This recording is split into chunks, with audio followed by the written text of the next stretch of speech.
Parce que novembre 2012, donc je reçois, comme vous devez recevoir un certain nombre de coups de fil ou de mails d'attachés de presse, et c'est l'attaché de presse de monsieur Alain Soral qui m'appelle, qui m'envoie des mails en me proposant de l'inviter sur le plateau, ici même, sur la chaîne parlementaire. Sur ce plateau. Sur ce plateau. Et donc, je connaissais un peu ce monsieur, je lis son livre, je feuillette son livre, je le lis du début à la fin, et du début à la fin, ce sont des propos homophobes, xénophobes, antisémites. Et donc, comme cette personne, l'attaché de presse, m'appelle un certain nombre de fois, je finis par lui répondre, lui envoyer un mail en lui disant que je suis, comme vous, comme tous les journalistes, comme les Français, pour la liberté d'expression, mais qu'il y a une limite, qu'il y a des barrières, et que je me refuse d'inviter sur ce plateau de la chaîne parlementaire, ici à l'Assemblée nationale, des personnages qui défendent des idées racistes, xénophobes, homophobes, antisémites, qui sont violents, et je lui précise, des idées qui sont celles de ceux qui ont envoyé mon grand-père à Auschwitz. Et alors commence contre vous un déferlement de haine incroyable. Alors, un déferlement de haine, une campagne antisémite, on met en doute la déportation de mon grand-père en disant que je suis un escroc à la Shoah. En gros, ça veut dire quoi? Ça veut dire que je dis que mon grand-père a été déporté pour apitoyer les gens et pour gagner de l'argent, pour faire de l'argent, pour faire du fric. Comment on peut dire ça? On peut dire ça parce que Soral, Dieudonné, tous ces gens-là, des gens aussi autour de Marine Le Pen, comme Frédéric Chatillon, ils sont très liés à Forisson, à Garaudy. Donc Forisson, c'est le penseur, entre guillemets, c'est le premier théoricien du négationnisme en France. Ouais. Et déjà, dans les années 70, il disait « Shoah business ». Et qu'est-ce que dit Alain Soral? Qu'est-ce que dit Dieudonné? Qu'est-ce que dit même Éric Nolot dans le livre qu'il fait, non pas contre Alain Soral, mais avec Alain Soral, il dit « Shoah business ». Ça veut dire... on se fait du fric avec la Shoah. On se fait du fric avec la Shoah. Avec la Shoah, en parlant de la déportation. Et voilà, donc, je ne veux pas m'apesantir sur ce qui m'est arrivé, parce qu'au-delà de ça, ces gens-là ont bien entendu une cible, les juifs, mais ils ont d'autres cibles qui les unissent entre eux, c'est les homos et les femmes. Ils sont antisémites, homophobes et misogynes ou contre les femmes, contre la femme. Comment s'appelait votre grand-père qui était encore... Majlor Meller-Lankner. Et donc, vous savez, j'ai mis du temps à répondre à ces accusations. Ça m'a fait mal. Je me suis dit, je me salirais si je réponds à ces gens-là. Et au fil des semaines, au fil des mois, des gens ont cru à ce qu'ils voyaient sur Internet, parce que tout aujourd'hui est diffusé sur Internet. Ce sont des rumeurs qui passent de site en site. Et au total, c'est des millions de personnes qui voient ça, qui lisent ça et qui y croient. Et donc, en août dernier, je suis allé à Jérusalem, au Yad Vashem, et le mémorial de la déportation, et j'ai fait l'imprimer avec le nom de mon grand-père, son numéro de convoi, la date de sa déportation. Et donc, c'est pour ça que je rends hommage à mon grand-père dans ce livre. Et depuis la publication de ce livre, il s'est passé aussi quelque chose d'infamant. Parce que j'ai, sur l'imprimé que j'ai fait éditer à Jérusalem, comme date de naissance de mon grand-père, figure la date de mars 1903. 4 mars 1903. En fait, il est né le 4 mars 1900. Et donc moi, je me suis dit, je vais mettre sa réelle date de naissance, 4 mars 1900, et figure aussi le prénom de ma grand-mère, Fela. Son prénom en polonais, c'est Fejga. Donc j'ai mis le prénom en polonais. Et il y a des gens qui sont allés rechercher ça en disant, la date de naissance n'est pas la bonne, le prénom de la grand-mère n'est pas la bonne, donc il nous ment. Voilà, ça recommence. Et vous êtes un escroc. Et je suis un escroc, et je suis un menteur, et je suis... enfin, voilà. Ça a dû vous... Enfin, on imagine quand je parle de ça, je suis ému. Ça me fait mal. Je sais, je le vois. Ça me fait mal. Je le vois. C'est ignoble de faire mourir une seconde fois, d'insulter. C'est dégueulasse. D'assassiner la mémoire, d'assassiner l'histoire. C'est ça aujourd'hui ce qu'ils font.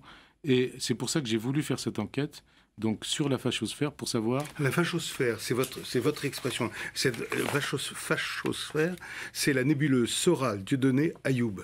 La fachosphère triomphante, comme vous l'appelez, je vous cite. Hein. Donc, pour vous, Alain Soral, c'est l'idéologue, c'est ça? L'idéologue, celui qui est au centre de tout. Dieudonné, c'est le propagandiste, le le tribun, le comique, entre guillemets, etc. Qui n'est plus un humoriste, qui est un acteur politique. Ouais. Et Alain Soral, le milicien, expliquez-nous. Le milicien, pourquoi le milicien? Parce qu'Alain Soral, on le connaît depuis des dizaines d'années. Hein. Il a commencé avec des orchestres de musique de hard rock. Il chantait au début des années 90 des chansons qui avaient comme parole Sig Heil, qui rappelait Zyklon B, enfin une chanson qui s'intitulait Le gaz qui exterminait les Juifs dans les chambres. Le gaz qui exterminait les Juifs dans les chambres. Donc c'est pas commun de chanter ce genre de chansons. Non, c'est un goût étrange. Voilà, d'accord. Et donc il est habillé en noir, il est tout en noir. Il adore le noir. Il est noir et je l'ai vu pour la première fois en face de moi, ce Serge Ayoub, le 12 mai 2013. Qu'est-ce qui s'est passé le 12 mai 2013? Il était avec tous ces miliciens habillés de noir de la 13e voie et des JNR, place de la Madeleine. Jeunesse nationaliste révolutionnaire. Nationaliste révolutionnaire, le service d'ordre de la 3e voie, son mouvement. Donc ils étaient place de la Madeleine parce qu'ils allaient manifester, rendre hommage à Jeanne d'Arc. Et moi, en sortant de ma voiture, en passant devant eux en voiture ce dimanche matin, je me dis, c'est quand même bizarre de voir des gens comme ça 70 ans après la guerre. Hein. Donc je me suis arrêté par curiosité. J'ai commencé à prendre des photos. J'en ai pris 1, 10, 20, 30 photos. Et j'ai eu mal en les voyant. J'ai eu mal, je me suis dit, c'est pas possible qu'on puisse voir des gens comme ça manifester dans Paris. Et je me suis rendu compte que donc, Serge Ayoub, qui était donc le chef, le guide de ces mouvements, avait comme parmi ses militants Esteban, celui qui a le Méric, celui qui a été à l'origine de la bagarre, enfin qui a participé à la bagarre, qui a entraîné la mort de Clément Méric. Et donc Serge Ayoub disant je ne le connais pas, enfin bon, en fait il le connaissait puisque parmi les photos que j'ai prises ce jour-là, il y avait une photo de Serge Ayoub et de Murillo Esteban. Mais donc ces gens-là se connaissent, se rencontrent, discutent entre eux. En fin juillet de 2013, Dieudonné interview Serge Ayoub.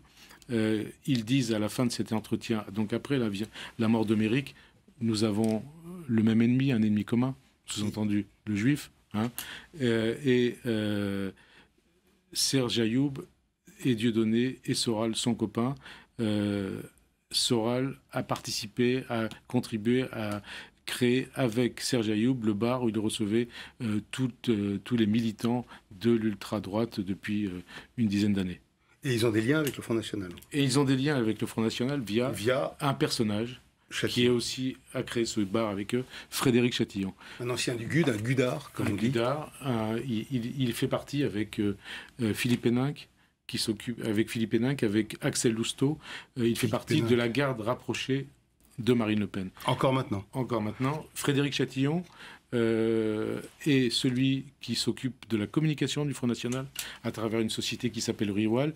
Parallèlement, il s'occupe aussi des intérêts syriens de Bachar al-Assad à Paris.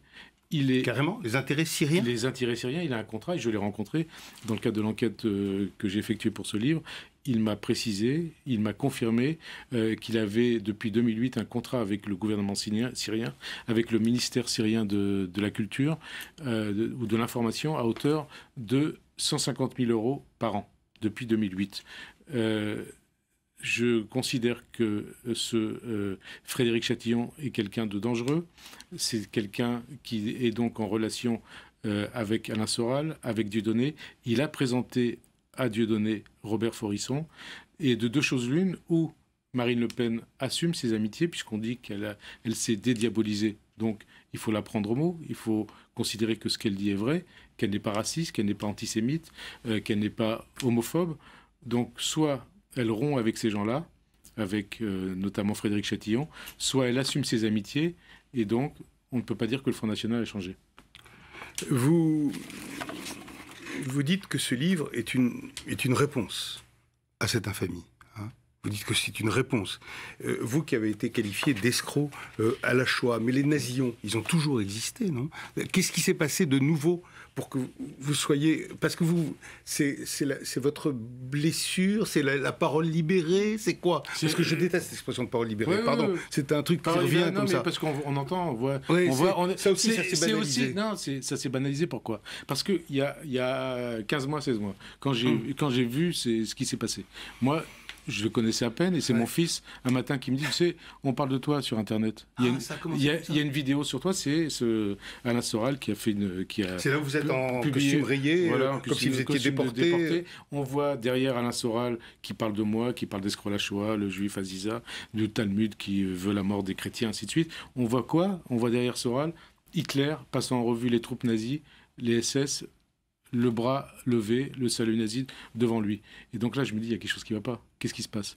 Et après, au fil des jours, au fil des semaines, je vois que 300 000, 400 000, 500 000 personnes, jusqu'à 1 million de personnes... 1 million de personnes ont vu cette caricature de vous. Ou d'autres.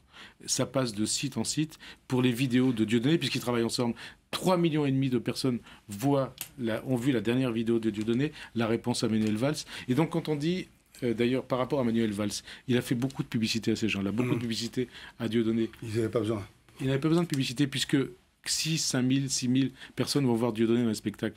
C'est peanuts, c'est rien par rapport à tous ceux qui le suivent sur Internet. Mais d'ailleurs, vous citez Badinter qui dit « Que se serait-il passé ?» s'interroge le grand avocat, « si Goebbels avait disposé du net avant la guerre ?» Et il dit « La réponse est dans la question. » Oui. Mais vous le pensez, ça, évidemment. Alors, qu'est-ce qui se serait passé? On peut pas avoir, ça peut pas être pire que ce qui s'est passé. Est-ce qu'il aurait réussi à exterminer tous les juifs, ensuite à exterminer tous les roms, à exterminer tous les homosexuels? Qu'est-ce qui se serait passé? Et qu'est-ce qui se passe aujourd'hui? Nous sommes en février. Il y a à peine 15 jours, on voyait dans les rues de Paris, le 26 janvier, 17 000 personnes manifestant à l'appel du collectif Jour de colère, au cri de « mort aux juifs »,« juifs, juifs, juifs »,« Forisson à raison », les chambres à gaz, c'est du bidon. Et tu vas chez toi ici, dans France. Europe, pédo-satanique, ainsi de suite, des slogans xénophobes, racistes, antisémites, homophobes. C'est même pas depuis la guerre, depuis les années 30, on n'avait pas vu ça dans les rues de Paris. Donc c'est là où est le problème. Et vous pensez sincèrement, Frédéric, que le pire peut recommencer, peut se reproduire? Enfin, non. Je ne crois pas que le pire puisse recommencer. C'est pas possible, c'est un cauchemar. Mais ce qui est terrible, c'est que non, le pire, ça me semble pas possible, impossible. Que le pire. D'abord difficile de faire pire. De faire pire, mais la question est de savoir pourquoi aujourd'hui on arrive là. Qu'est-ce qui se passe quand on voit que 17 000 personnes au moins ont manifesté dans les rues de Paris? Elles n'ont pas dit 17 000 personnes, n'ont pas crié des slogans. En tout cas, plusieurs milliers. Et en tout cas, parmi ces 17 000 personnes, les gens soit ont entendu, ont vu et n'ont rien dit, soit ils se sont bouchés les oreilles, ils se sont voilés la face, et donc c'est pareil. Donc ils ont assumé. Ils ont assumé ce qui s'est passé. Et il y a quelques années, une manifestation avec ces thèmes, avec ces slogans, réunissait à peine 400, 500, au plus 1000 personnes. Pourquoi aujourd'hui on en arrive à autant de milliers de personnes dans la rue? Pourquoi? Parce que Alors, est-ce que la parole s'est libérée? Qu'est-ce qui se passe? C'est la crise aussi, parce que l'antisémitisme est le thermomètre d'une société qui va mal. Et là, le thermomètre nous dit que la société va mal. La société va mal, et comment régler le problème? Est-ce que c'est par la pédagogie? Est-ce que c'est surtout aussi en réglant les problèmes sociaux? Par la répression, mais est-ce que ça passe aussi par le règlement des problèmes sociaux? Parce qu'eux, ils considèrent que l'antisémitisme, le racisme, ça, ce sont des opinions, ce ne sont pas des délits. Voilà, ce sont des opinions, pas des délits. Après tout, et ils considèrent aussi que ce sont les juifs qui sont responsables de tout, qui tiennent les médias, la banque, la finance, ce qu'ils appellent le système. Et Alain Soral, quand même, cet idéologue de la fachosphère, de l'ultra-droite, il commence son livre en disant « Je suis national-socialiste ». Donc ça veut dire qu'il se revendique comme étant nazi. Il a publié un livre où il dit ça. C'est après tout une opinion. Voilà, c'est une opinion. Est-ce qu'il y a quelques années, on aurait permis ça, on aurait entendu ça? Non. Je pense pas. Et qu'est-ce qui est responsable de ça? Ils disent que c'est les juifs, ou les homosexuels, ou les femmes. Qui alimentent eux-mêmes le nazisme, l'antisémitisme, etc. Voilà. C'est ça, C'est ce qu'on comprend quand on les lit ou quand on regarde leur site internet ou leurs vidéos. Bah écoutez, merci beaucoup Frédéric. Moi je recommande vraiment de lire votre livre. Il fait froid dans le dos votre livre.